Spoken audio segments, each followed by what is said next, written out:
The Western Philosophy, Will Durant, the chapter 2, the sixth section, Psychology and the Nature of Art. Aristotle's psychology is marred with similar obscurity and vacillation. There are many interesting passages.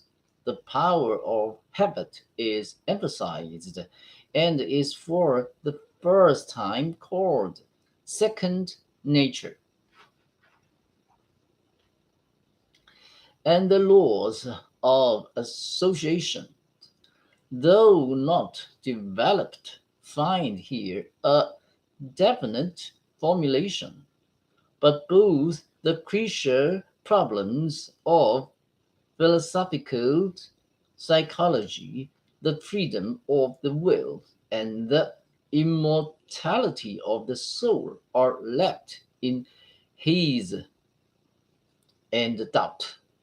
Aristotle talks at times like a determinist.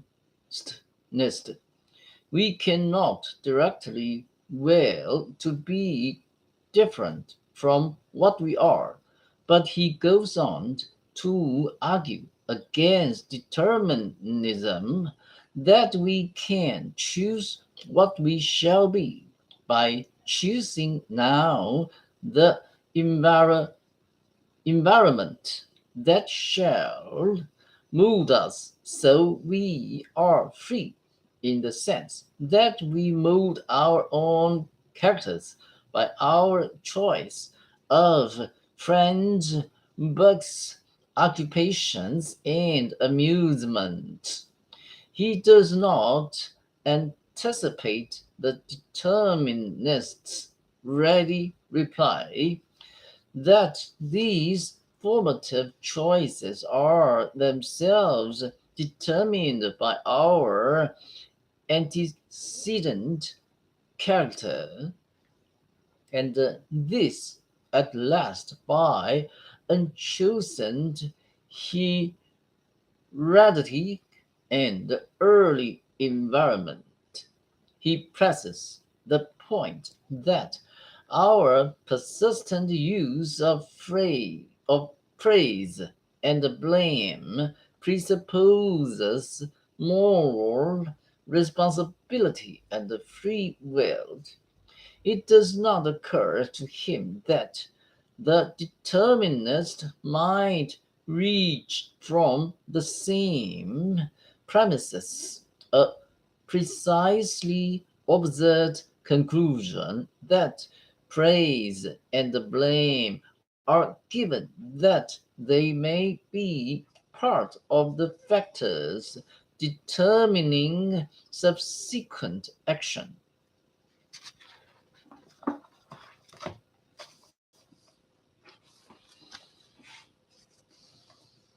Aristotle's theory of the soul begins with an interesting definition.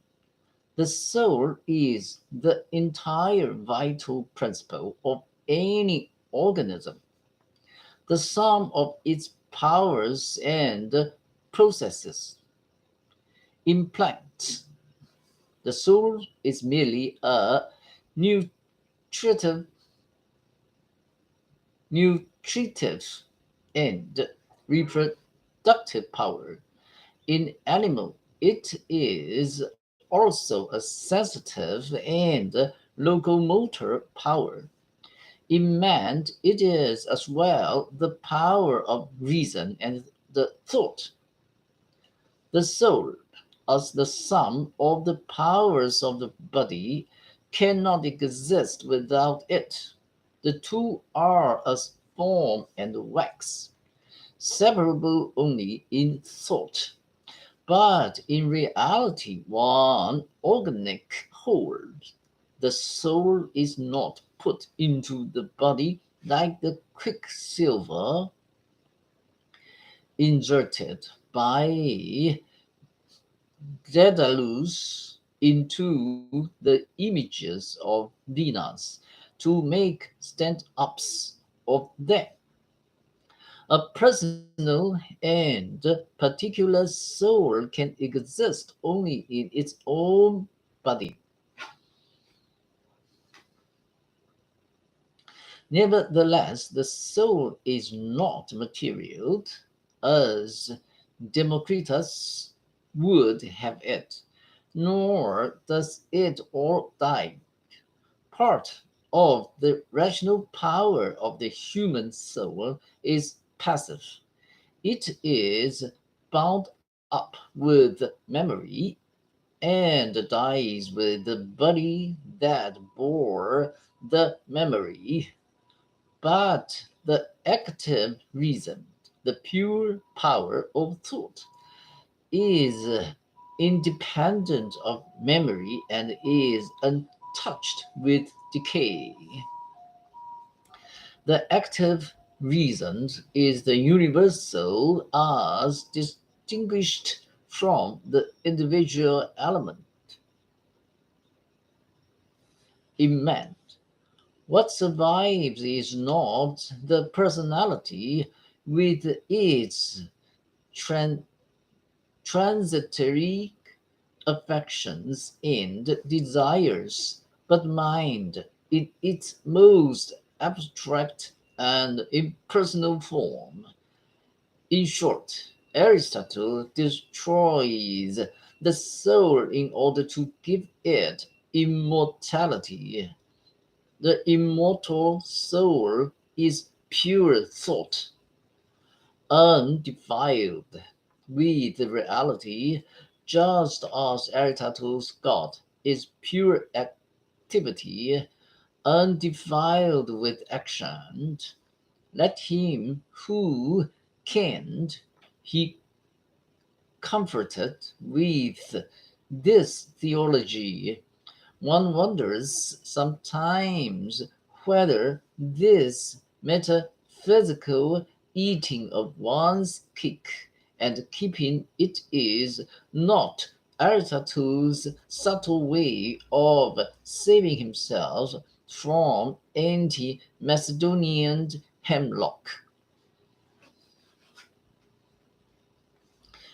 In a safer field of psychology, he writes more originally and to the point, and almost creates the study of aesthetics, the theory of beauty and art. Artistic creation, says Aristotle, springs from the formative impulse and the craving for emotional expression. Essentially, the form of art is an imitation of reality. It holds the mirror up to nature. There is in man a pleasure in imitation apparently missing in lower animals. Yet the aim of art is to represent not the outward appearance of things, but their inward significance.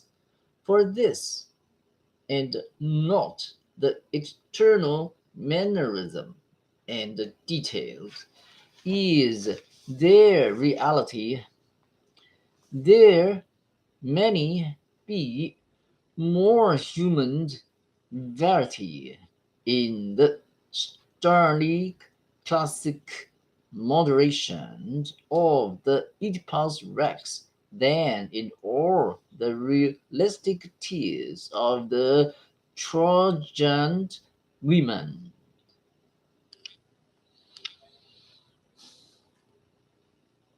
The noblest art appeals to the intellect as well as to the feelings, as a symphony appeals to us not only by its harmonies and sequences, but by its structure and development. And this Intellectual pleasure is the highest form of joy to which a man can rise. Hence, a work of art should aim at form and, above all, at unity, which is the backbone of structure and the focus of form. A drama, example, should have unity of action.